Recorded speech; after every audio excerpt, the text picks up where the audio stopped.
All right, so it is February 14th. I have been doing quite a bit of scouting with my snowmobile. I've found a couple places that I've never hunted that look decent.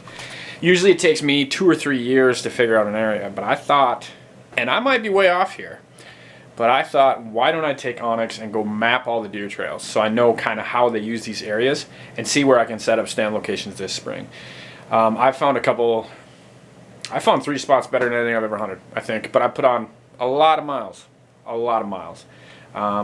So anyway, I'm kind of going to give you the gist. This is how I'll set this up. Now, if you're looking at a wintertime where the deer are in the winter, if you're not close to a food source or somewhere they're actually going to be in the fall, this does not apply. If they're in some pine tree swamp, because that's where they are in the winter, but they're miles from there in the summer, it's not going to apply. So we'll see what shows up in the fall, but this is what I've found. So I found an excellent place. I sketched this out on the whiteboard because I think it's important to see what I'm looking at here. I hiked this entire area, and there's a ton of deer coming out this end to feed over here, and they're feeding all to the south. This is all super thick. The circles are all super thick. And these are the trails that I mapped that I found how they're going in there. Well, north, see my compass up there? The only place that I have perfect access is right here. I can sneak up, and I love that it's east and west. They're jumping from this thick to this thick across here right now like crazy. They're also going out the north side, and they're swinging around here, but the trails are all spread out. So, and the bedding is all right along here. This is a ridge, it's pretty high. So this is where I'd kill a deer. I'm going to try to get inventory of this deer way out here. There's some open areas. I'm going to inventory way to the south, like a half a mile from this hunting spot. I'm going to set up a tree in here. And next fall, if there's something on this camera down here worth killing, he's going to be bedding here. And because it's east-west, when they start checking for does, man, I'll kill him on that trail. Now you say, what are the odds you kill him on that trail? Pretty damn good. It's because it's bedding on the west, it's bedding on the east. If you can find that trail, and mind you, I have access to that, I can sneak up to it. They're not crossing. They won't know I'm there. This is what you're looking for. Seriously, it's what you're looking for. Now, this is a situation then. I did find a really good trail going out the northwest side of this, but I can't hunt it. I can hunt it once, but once I hunt it, I burn the whole area. So maybe like the day before rifle season, I'll say the hell with it. I'll go in there and I will burn that whole area. But I will not touch it until then, because my best chance is on this crossing right here. There is no question, 100%. And for calling, it's a thick area too, and pretty thick where they're going through. For calling, it is an excellent first couple days sparring sequence. It's also an excellent place to rattle and to grunt. I'm very excited about this one. I don't know if there'll be anything big there, but we'll see. But that is what you're looking for. That's ideal. Now this other spot, same thing. That's to the north. There's a pile of deer in here, and they're swinging over. This is thick, this is thick, and this is thick. And this is how they're moving through here. I have access from the north. So I'm going to hunt probably where these trails cross right there. Because it's a mess, and there's more trails going through here. They're using this kind of all over the place, but I will get on the edge of their circle, and I'll hunt right there. But the key here, because it's on the north side, and that's the only place I have access, I have to have a south wind day. With a south wind day, I come in from the north, I hit that little ridge where those two trails come together. Now, I can only hunt 1/3 of the movement in there, but also, I'm not burning that whole area. So if there's a big one in there, I might have to hunt it 5 times before I see them. But I'm not burning the whole area by doing it. That's important. When I talk about, imagine a deer's area as a circle, and you got to stay out of the circle, keep coming up to it, and then backing back out so he does not know you're there. Now, we'll see. I'm going to go to the woods now and try to get some video of these areas. It's kind of hard.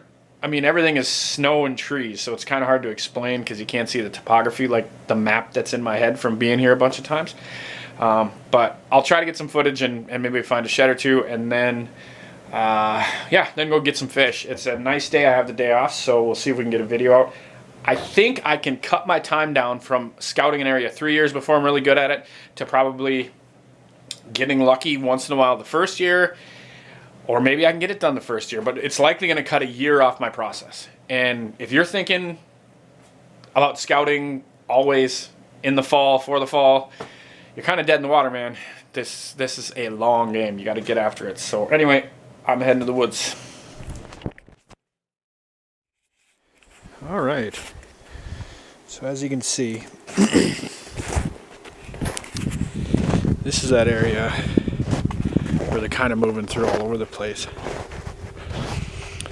This trail, which is completely hammered. I mean hammered. This is on the north end.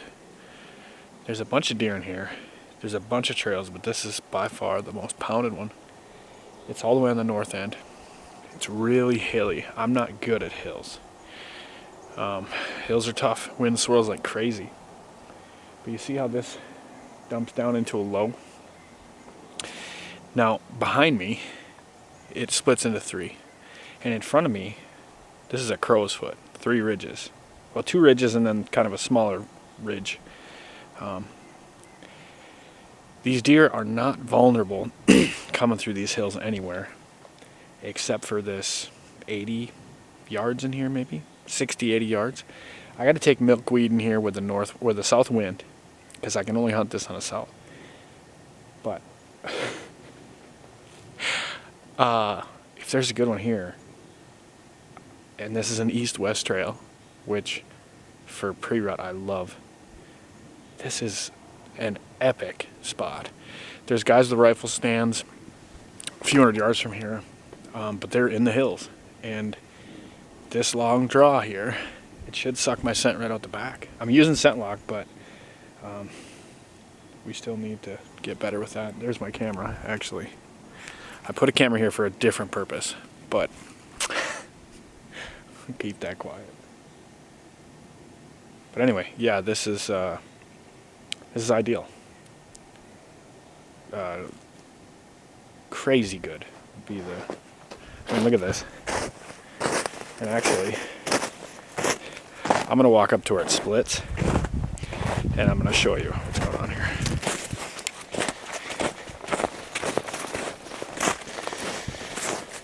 So this is where it's east and west, and this is here they split off.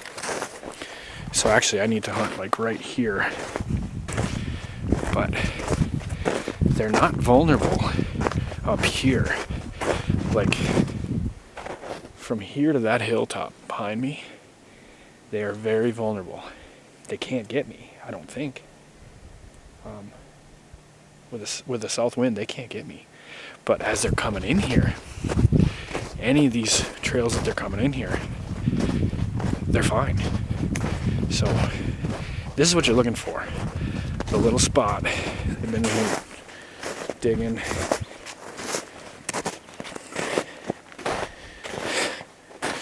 So as you can see, they're going down that ridge, and those deer maybe could get me. They're going down this little finger, and they're coming from this way.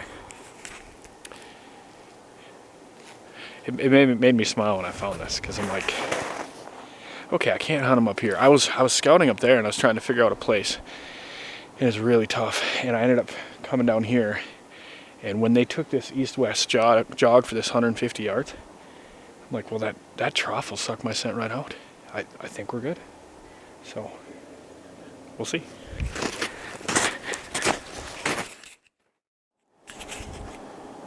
Yeah. So I had pictures of deer and timber wolves, but this is a good spot. But this is my rig for scouting. I'm gonna give a shout out. I have a Yamaha forwarder, but this Polaris, it's a 550 fan, 2 up. I've got a trailer hitch on it that I can pull my otter sled. It's got reverse. This sled starts when it's colder than cold. A 550 touring. I can ride with 2 people. As far as trapping, scouting, fishing, this thing it's been completely amazing. And the carburetor, if you got to pull them apart to clean them, those Makunis are really simple. So it's been a really good sled. I'll give a shout out to Polaris. It's an 01, so it's an older one, but I'm looking for another one because they're light.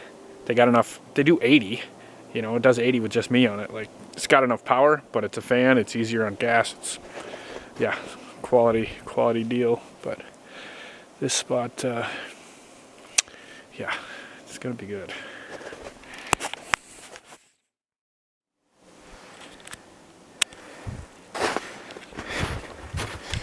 The Badlands Super Day.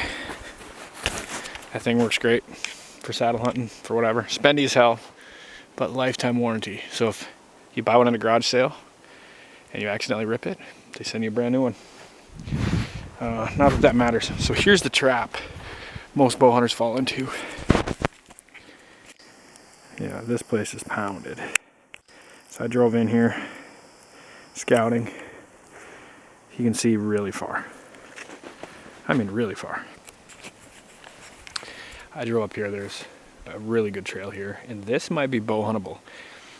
Problem is it's open. It's really open. And the super thick is back here. So even though this trail's hammered, if there's a big buck, he'll go through here, and he might during pre-rut go through here, you might get him.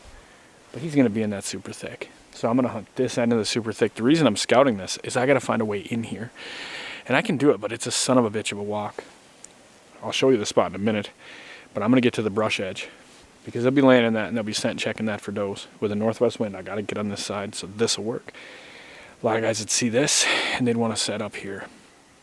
I saw a couple great big deer run when I got in here. Not even scared of me, just loping along. And it's a beautiful day. I think this is a trap a lot of guys fall into. They want to be able to see 200-300 yards.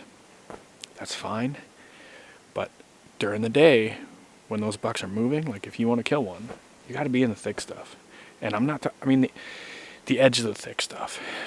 You can still see, but you got to get within 20 or 30. So this year I'm using a recurve, so within 18 would be great. We'll see how much I stick with that, how big ones I find. But yeah, don't fall into this trap. I can see 300 yards. If you want to just watch deer, great. I did mark a couple spots for muzzleloader hunting. I do that with my dad. Their tack driver's out to 200, so there's a couple high spots here a guy could hunt. But this is a really hard place to get into without wind bumping the whole thing. So, but I want to know how they're coming in here. And God, there's deer here.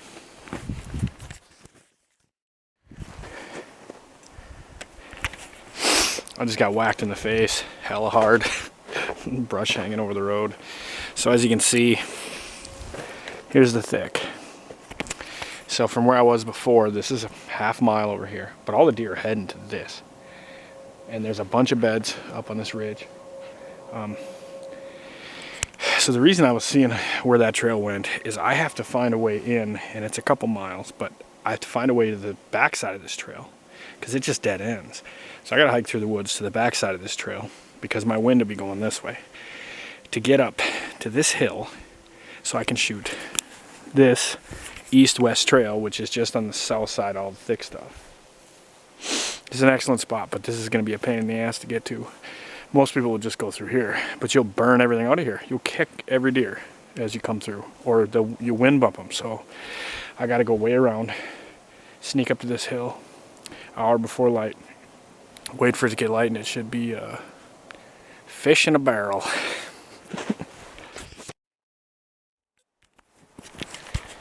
All right, so I'm just going to reiterate that point one more time. This is the thick stuff. Now, what I said over there about it being open and you can see a long ways, it's open on the other side of this. All those trails, well, not all of them, but generally most of them are heading into this. So, this is the core area that I want to hunt. So I got to find a spot. Don't get sucked into the I can see 300 yard shit. Find the core area. This is it. Set up a stand location on the north side and on the south side. And hunt them according to the wind on the correct days. Look up Jeff Sturgis's Whitetail weather formula. That'll tell you the correct days. It helps. And that's how you do it. It's that easy. I really think you can kill them like a doe if they don't know you're after them.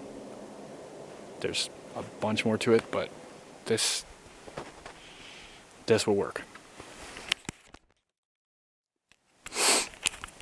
All right, so it is getting later in the day, so if I want to go fishing, I got to get out here. I wanted to run to that other spot and show that ridge transition where all those deer are bedding, just because it's a perfect example, but I don't have time today.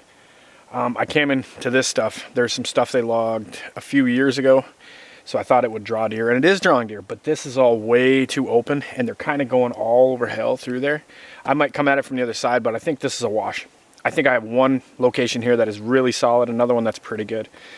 But, yeah, you can scout as much as you want, but this is where we're sitting with this, so. But I got to get going if I want to get fishing, so.